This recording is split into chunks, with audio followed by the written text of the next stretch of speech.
بسم اللہ الرحمن الرحیم۔ السلام علیکم۔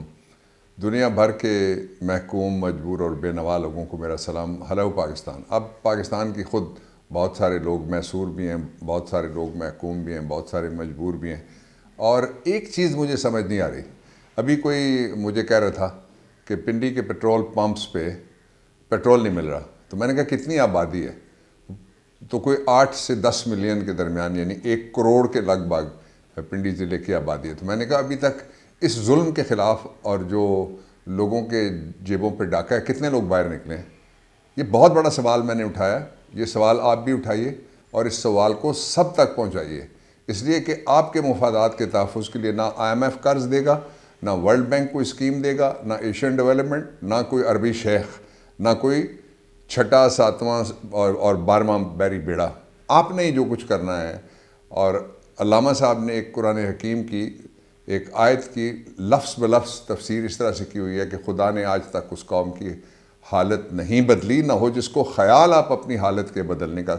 یہ سب کو چاہیے کہ اس وقت یہ جو حالات ہیں، ان کے اندر ایک جنگ کی کیفیت ہے پاکستان کی ایگزسٹنس، اور اس کے جو اندر بیٹھے ہوئے لوگ ہیں ان کی جو ایگزسٹنگ سٹرکچر ہے اسٹیٹس کو کا، اس کی ایگزسٹنس کا بھی سوال ہے۔ اس لیے یہ جنگ بہت بڑے پیمانے پہ، اس میں سے ایک پہلو ہے عمران خان کی گرفتاری کا نیا پہلو، وہ میں آپ کے سامنے رکھنا چاہتا ہوں۔ لیکن عمران خان کے حوالے سے ہی ایک گلوبل پرسپیکٹو پروفیسر، یہ سبجیکٹ ہے، وہ یونیورسٹی آف باکنگھم میں، انہوں نے اپنے لیکچر کے دوران عمران خان کی مثال دی ہے کہ successful political leaders of the world جو ہے، اس میں عمران خان کا نام لیا۔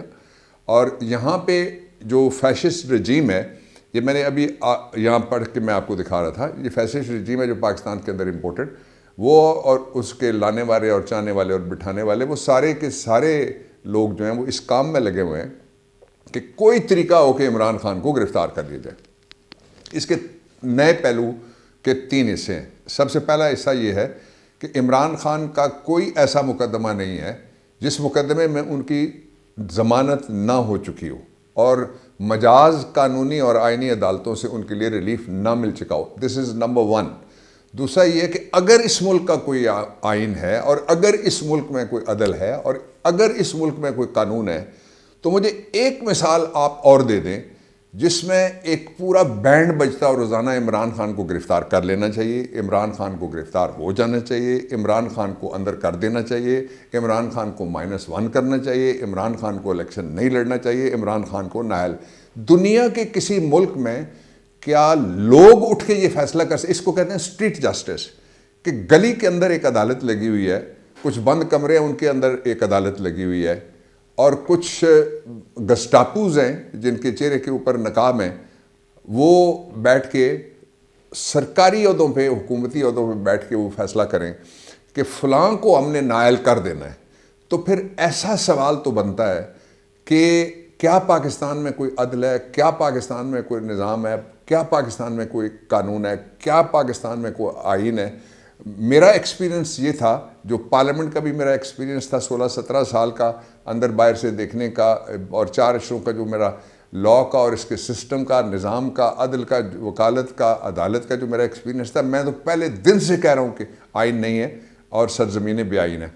اس کا ایک پہلو یہ ہو گیا کہ کوئی نوٹس اس بات کا نہیں لے رہا کہ، اور یہاں نہیں وہ رکے کہ کس طرح سے روکنا ہے، اس پہ بھی رکے کہ جان لے لیں تو تب وہ رک سکتا ہے۔ وہ پھر جان آفرین کے سپرد کرنا وہ تو اور ہی کام ہے، وہ کسی بندے کے اختیار میں، ہمارا ایمان ہے اللہ کی مہربانی سے کہ وہ کسی اللہ رب العزت کے علاوہ کسی کے اختیار میں نہیں ہے۔ دوسرا اس کا پہلو میں آپ کے سامنے رکھنا چاہتا ہوں۔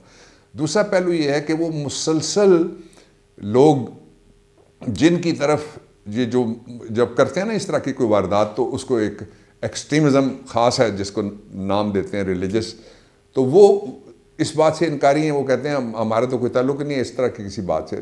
تو پھر سوال آتا ہے کہ وہ کون ہے جو عمران خان کے لیے سپاریاں دے رہا ہے، یا وہ کون ہے جو عمران خان کی جان کے درپے، یا وہ کون ہے؟ اس سے بھی بڑا سوال جو پاکستان کی پورے نظام کے لیے اور ریاست کے لیے، وہ کہاں ہے؟ اور دوسرا اس سے بھی بڑا سوال یہ ہے کہ وہ کیوں ہے؟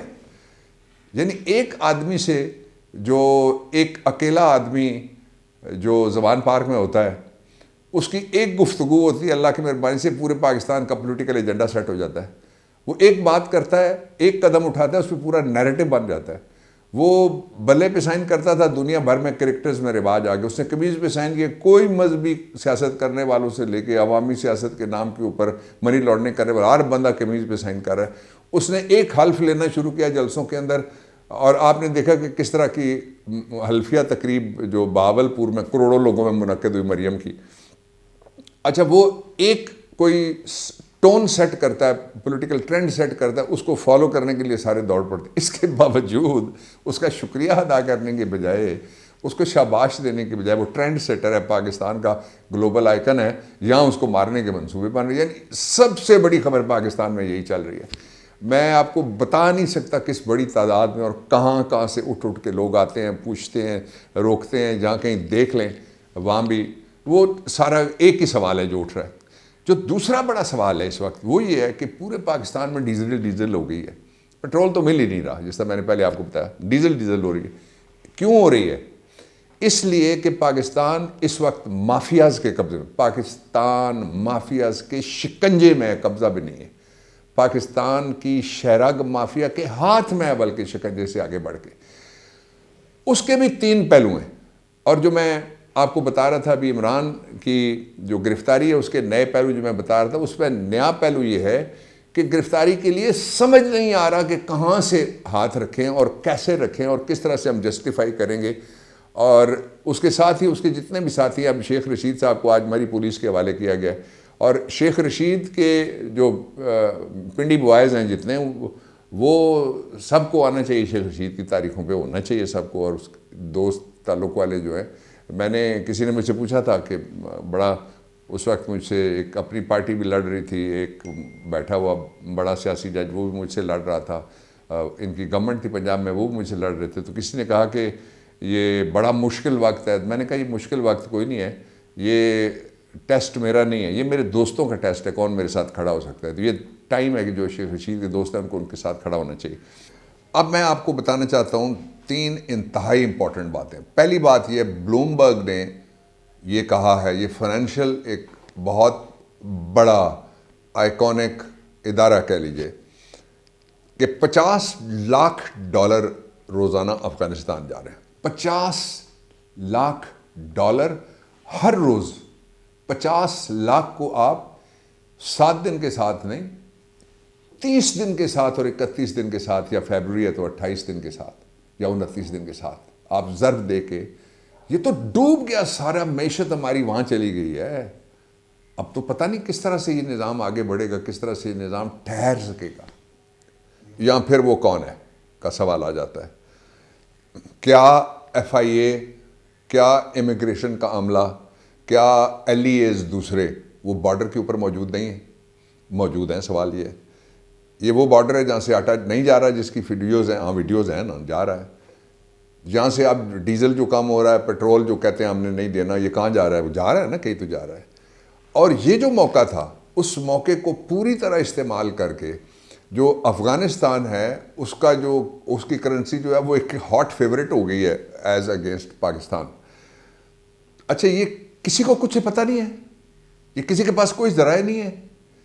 وہ جو ہم کہتے ہیں کہ ادھر کوئی آنکھ اٹھا کے نہیں دیکھ سکتا، تو وہ آنکھ اٹھا کے دیکھنے کی ضرورت نہیں، وہ ڈالر اٹھا کے لے جا رہے ہیں. دیکھو نا یار کہیں سے. کوئی پاکستان کا اس وقت، میں نے کل بھی کہا تھا یا پرسوں کہا تھا کہ اس ریاست کو بے وارث چھوڑ دیا گیا ہے. صرف اپنا کام، صرف اپنے کاروبار، صرف اپنی منی لانڈرنگ، صرف اپنے مقصد، صرف اپنے غصے، صرف اپنی انا، صرف اپنی پارٹی بازی، صرف اپنے مہربان، صرف اپنی سازشیں، صرف اپنی نوازشیں، صرف اپنا مطلب. اور سمجھتے ہیں کہ جی قرض آئے گا تو ملک چلے گا. قرض سے کوئی ملک نہیں کبھی چلا. دوسرا میں بتانا چاہتا ہوں، یہ میں پاکستان کا ادارہ نہیں ہے، یہ فائنینشیل ٹائمز نے لکھا ہے. 3 اس کے پہلو ہیں. اور ایک بڑا فیورٹ اخبار ہے سب کا، اس نے اس سٹوری کو اتنا سا کم از کم چھاپ دیا ہے. اس فیورٹ اخبار نے چھاپا کیا ہے؟ اس نے چھاپا ہے کہ فائنینشیل ٹائمز نے یہ کہا ہے کہ ڈیفالٹ پاکستان میں کسی طرح نہیں رک رہی. دوسرا یہ کہا ہے کہ یہ جوہری ہتھیار یعنی ایٹمی آرسنل رکھنے والا ایک ملک ہے جس کو یوں خالی نہیں چھوڑا جا سکتا۔ اب آپ اس کا مطلب نکالتے جائیے گا۔ تیسرا اس نے یہ کہا ہے کہ اس قدر ظالمانہ حد تک غیر سنجیدہ لوگ آ کے بیٹھے ہیں، اور اس نے کہا کہ یہ زخمی کر دینے والا مزید پاکستان کو، یہ پاکستان میں الیکشن کرانا چاہتے ہیں جس طرح کا نظام انہوں نے لا کے بٹھایا ہے۔ یہاں کا میڈیا کیا دکھا رہا ہے؟ عمران نے یہ کیا، اس کا جواب دے دیں۔ عمران نے وہ جو جاتے ہیں، مجھے ان پہ بھی حیرانگی ہوتی ہے، جاتے کیوں ایسی جگہوں پہ جہاں پہ آپ کو پتہ ہے کہ میچ فکسڈ ہے، وہاں نہیں بیٹھنا چاہیے، اور آپ نہیں بیٹھیں گے تب بھی ریلیونٹ رہیں گے۔ جو نہیں بیٹھتے وہ ریلیونٹ رہتے ہیں۔ تو یہ سارا جو کچھ ہو رہا ہے یہ ملک کو ڈبونے کا ایک ڈیزائن ہے۔ اس میں سے کہیں سلور لائننگ بھی آتی ہے، جس طرح جو غیر قانونی طور پہ استعفوں کے بارے میں فیصلہ کر کے، اور یہ لاہور ہائی کورٹ نے آج اس کے اوپر اسٹے جاری کیا ہے۔ پشاور ہائی کورٹ نے کل بہت اچھے ریمارکس دیے۔ انہوں نے کہا کہ یہ جن 43 حلقوں میں آپ الیکشن کرائیں گے، ان میں پشاور بھی ہے، ان میں اسلام آباد بھی ہے، ان میں لاہور بھی ہے، ان میں کوئٹہ بھی ہے، تو ان کے اندر لا اینڈ آرڈر کی سچویشن 43 حلقوں پہ نہیں ہوگی۔ جو ہی یہ جنرل الیکشن ہوا تو وہ ہو جائے گی۔ لوگوں کو سمجھ آ گئی ہے۔ صرف سب سے میں کہنا چاہتا ہوں اپنا اپنا فرض ادا کرو۔ تاریخ میں درست طرف ایک جو یوسف اور زلیخا کی جو داستان ہے، وہ قصص الانبیاء میں حضرت یوسف علیہ السلام ان کا قصہ موجود ہے، وہ دیکھ لیجئے۔ اور جو فوک لور ہے اس میں کہتے ہیں کہ وہ جو فلانے اس دور کے تھے، ان سے وہ مائی نمبر لے گئی، جو سود کی ایک اٹی لے کے جا کے یوسف کے خریداروں میں اس کا نام آتا ہے، وہ کھڑی ہوگی۔ پاکستان کو بچانے والوں میں اپنا نام لکھوائیے۔